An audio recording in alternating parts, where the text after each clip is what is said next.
making headlines this hour. President Moizu announces sea ambulance service for Marva to address emergency patient transport challenges. Foreign Minister Khalil concludes Egypt visit, strengthening ties in trade, education and shared Islamic values. SDO expands access to essential food items across Maldives, focusing on island communities.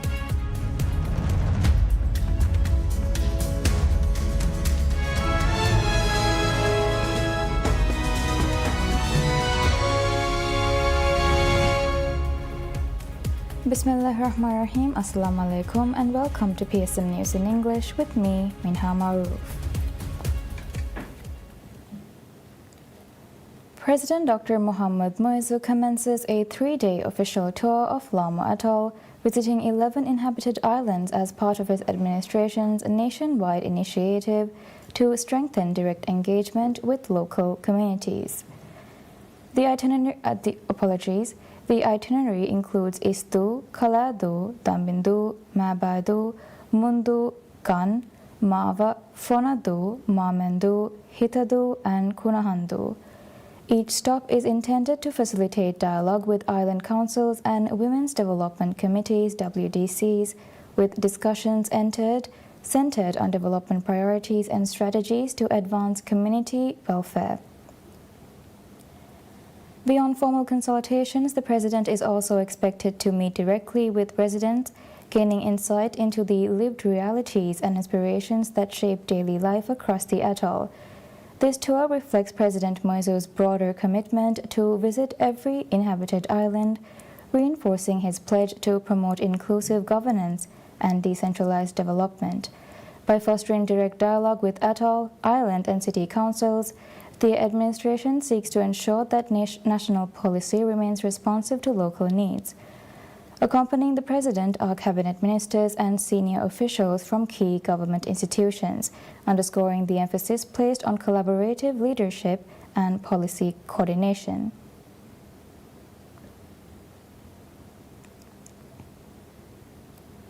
President Dr. Mohamed Moizu announces the introduction of sea ambulance service next year in Marva, Lamo Atoll, aimed at resolving critical emergency patient transport challenges on the island. Addressing the resident community in Marva as part of his ongoing tour of the inhabited islands of Lamo Atoll, he identified the healthcare services in Marva as a major concern, underscoring the government's commitment to enhancing healthcare accessibility. President Dr. Moizu acknowledged that the biggest obstacle to emergency treatment is the challenge of transporting patients, adding that the introduction of sea ambulance service would directly address this. He confirmed that a dedicated sea ambulance would be stationed in Marva, ensuring swifter response times for island residents. He revealed beyond emergency transport, the government plans to elevate the Marva Health Center to hospital standards in the near future. President Dr. Moizu detailed the proposed upgrades, promising high-quality healthcare improved through an agreement to be signed this month. He explained the new facility will include a 4-bed ward, nurse station, public health unit, conference room, lab, laundry, vehicle garage, storage, with the project expected to commence before the end of the year. Complementing these healthcare initiatives are broader development plans for Marva.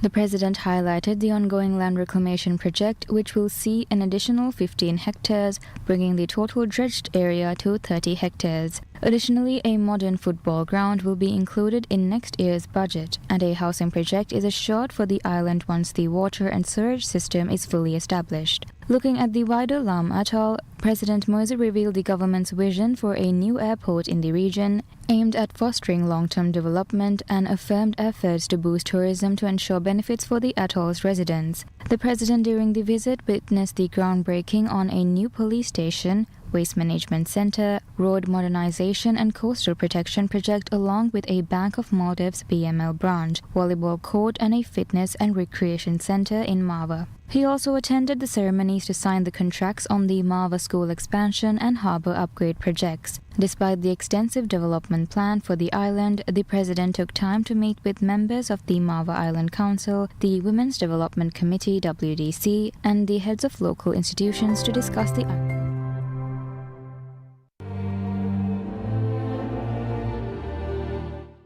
Allahu Akbar, Allahu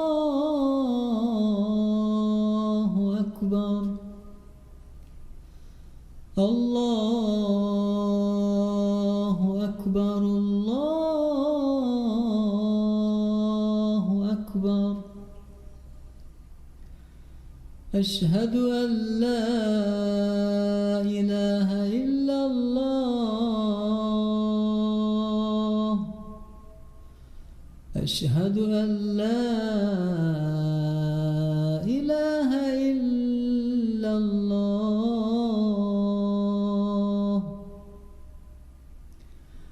أشهد أن محمدًا رسول الله أشهد أن محمدًا رسول الله حي على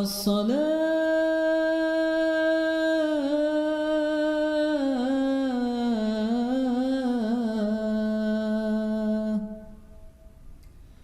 حي على الصلاة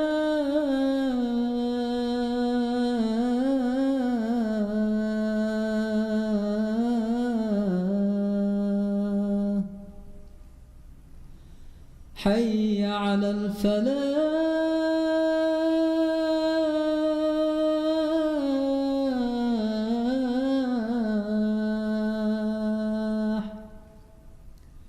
حي على الفلاح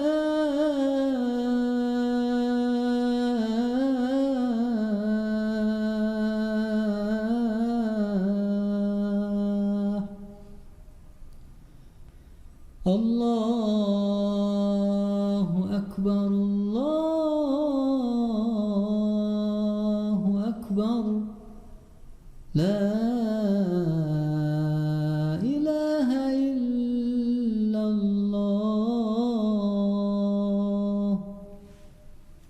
اللهم رب هذه الدعوة التامة والصلاة القائمة آت محمدًا الوسيلة والفضيلة والدرجة الرفيعة وابعثه مقامًا محمودًا الذي وعدته وارزقنا شفاعته برحمتك يا أرحم الراحمين وصلى الله على محمد وآله وصحبه وسلم والحمد لله رب العالمين.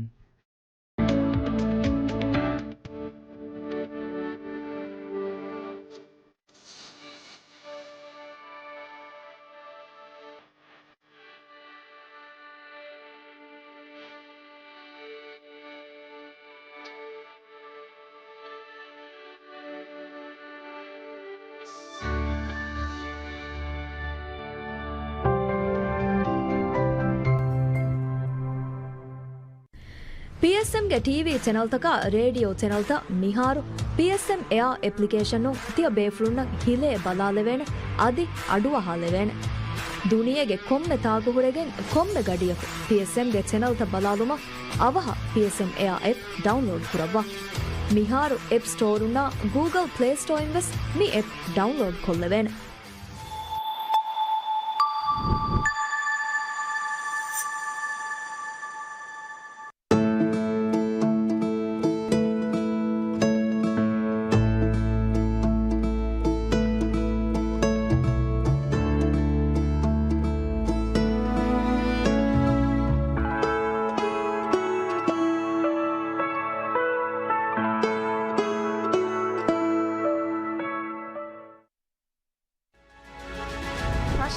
ಕೊಮ್ಮೆದುವಹಕು ಅಗ್ಗಡಿ ತಿರಿಹುಗ PSM ನ್ಯೂಸಿಂಗ್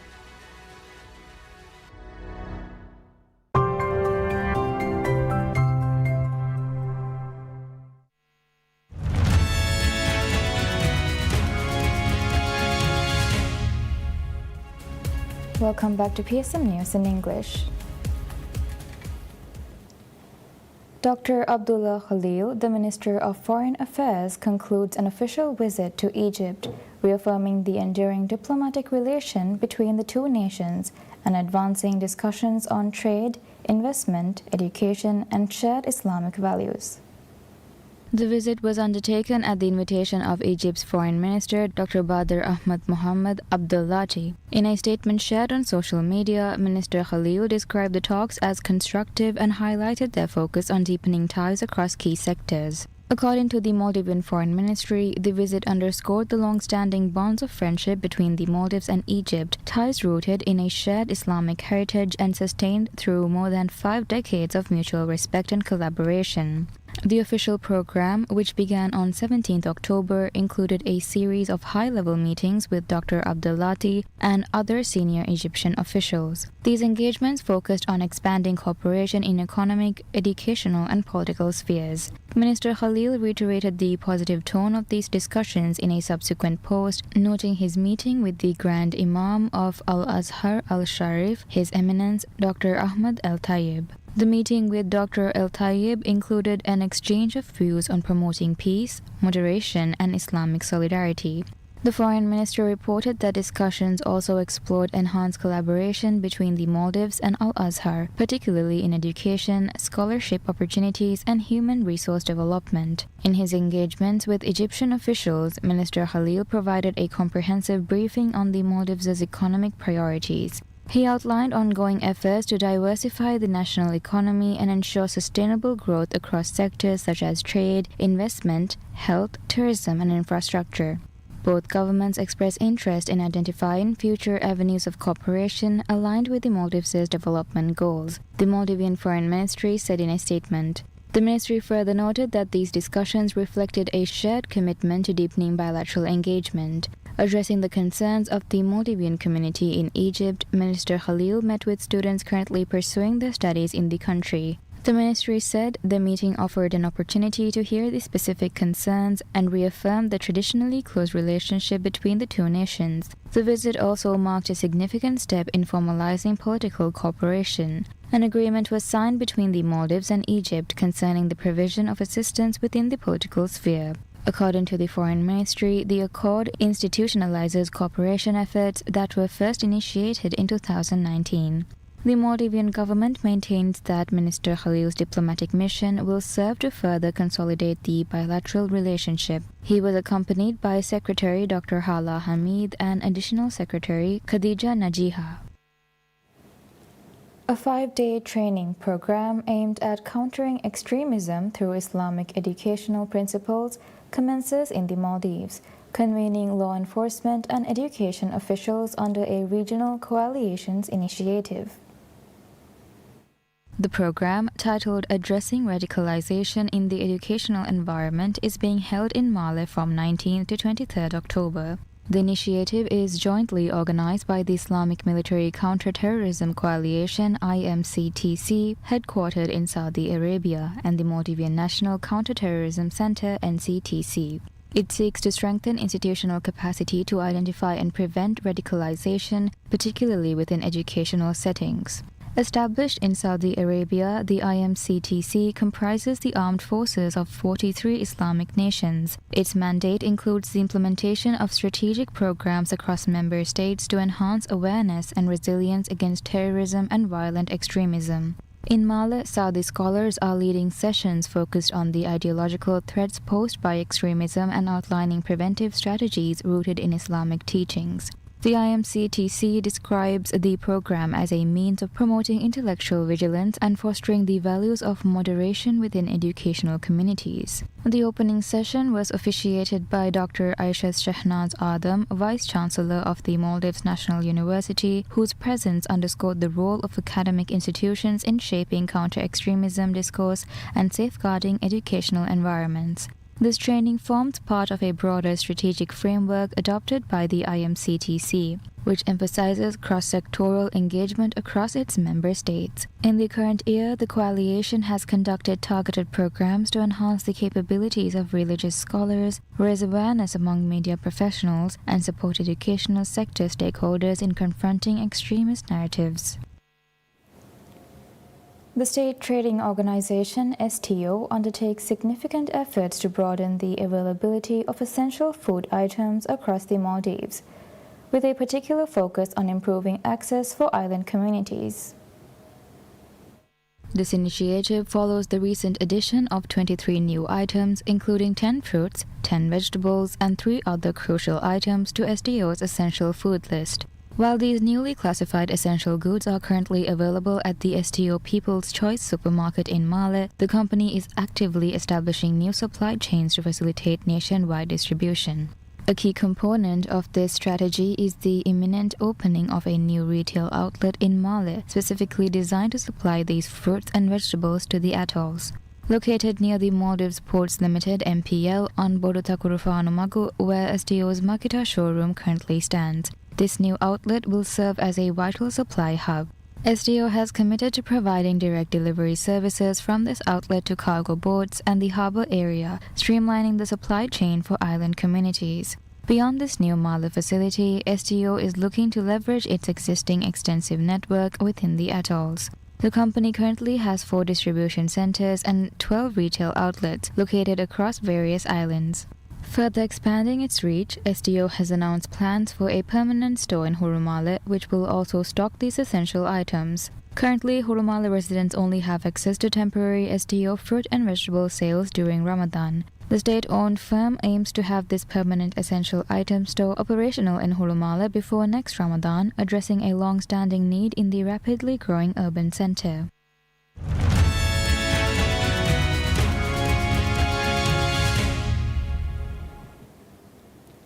Official data shows China's economy grew 4.8% in the third quarter from a year earlier, in line with analysts' expectations and maintaining pressure for fresh stimulus as a trade war with the US saps confidence. Analysts polled by international media outlet Reuters had forecast July-September gross domestic product (GDP) would expand 4.8% from a year earlier, slowing from the second quarter's 5.2% pace. China is aiming for full-year growth of around 5%. The National Bureau of Statistics data showed, on a quarterly basis, GDP grew 1.1% in the third quarter, compared with a forecast 0.8% increase and a revised 1.0% gain in the previous quarter. The world's second-largest economy has steadily lost momentum following a strong start to the year, weighed down by a prolonged property slump, weak consumption, and trade tensions. Warship builder TKMS starts trading at $69.95 a share, giving it a higher-than-expected valuation of $4.43 billion in its stock market debut, as it rides a global defense boom. The listing is the latest move by German parent ThyssenKrupp to simplify its structure and take advantage of growing global demand for defense assets. Shares in the company began trading on Frankfurt Stock Exchange in a spin-off from ThyssenKrupp that will see the German conglomerate keep a 51% stake in TKMS, with the rest being distributed to its investors. TKMS, which traces its roots back 187 years, is the world's largest builder of non-nuclear submarines, frigates and underwater technology, including minesweeping systems, and its Atlas Electronics division. Analysts had expected the spin-off could value the company at €2.3 billion to $3.15 billion. Parent ThyssenKrupp spun off TKMS as it tries to cash in on soaring demand for defense equipment after Russia's full-scale invasion of Ukraine in 2022 and US pressure on Europe to take military matters into its own hands. ThyssenKrupp's shares were down more than 20% after TKMS shares began trading.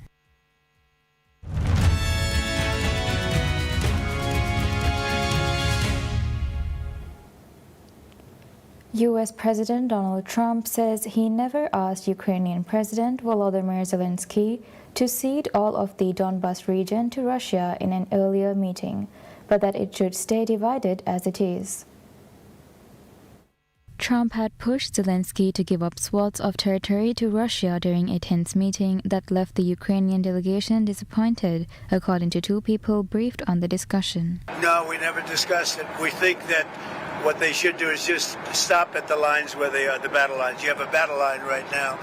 The rest is very tough to negotiate. If you're going to say, you take this, we take that, there's so many different permutations. So what I say is they should stop right now at the battle lines. Go home, stop killing people, and be done. After his meeting with Zelensky, Trump publicly called for a ceasefire on the current front lines, a position that the Ukrainian president then embraced in comments to reporters. A third person said Trump came up with that proposal during the meeting after Zelensky said he would not voluntarily cede any territory to Moscow. South Korean President Lee Jae-myung says the country will devote a larger than expected budget in defense and aerospace research until 2030, as it seeks to build the world's fourth largest defense industry.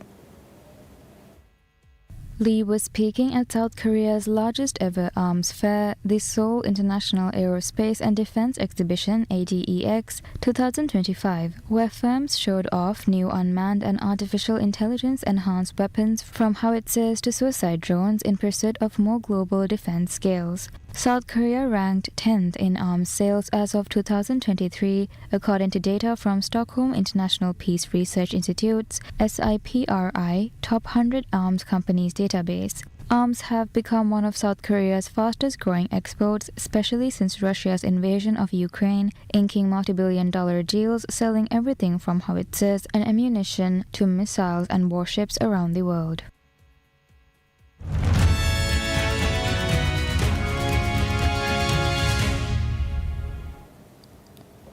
Canada's Felix Auger-Aliassime closes in on a place in the ATP Tour's season's finale after winning the European Open in Brussels. Auger-Aliassime has already won this tournament, and he took the first set against the Czech Republic's Jiří Lehečka in a tiebreaker. Yeah, it feels great. It's a final, so both players, you give everything, you put everything on the line. So I felt that we were extremely focused from the beginning. High level for 2 sets, and then you don't know how things can go, obviously in a tennis match, but obviously I'm glad. Lehečka hit back in the second, managing to save a point before closing out a tiebreaker of his own. Auger-Aliassime has had a dip in form during the middle of the season despite winning tournaments in Adelaide and Montpellier early on, but he is timing his run to the Race for Turin tournament by jumping up to 9th in the rankings. He will need to continue those performances if he is to make it into the top 8 before the climax to the season in Italy next month.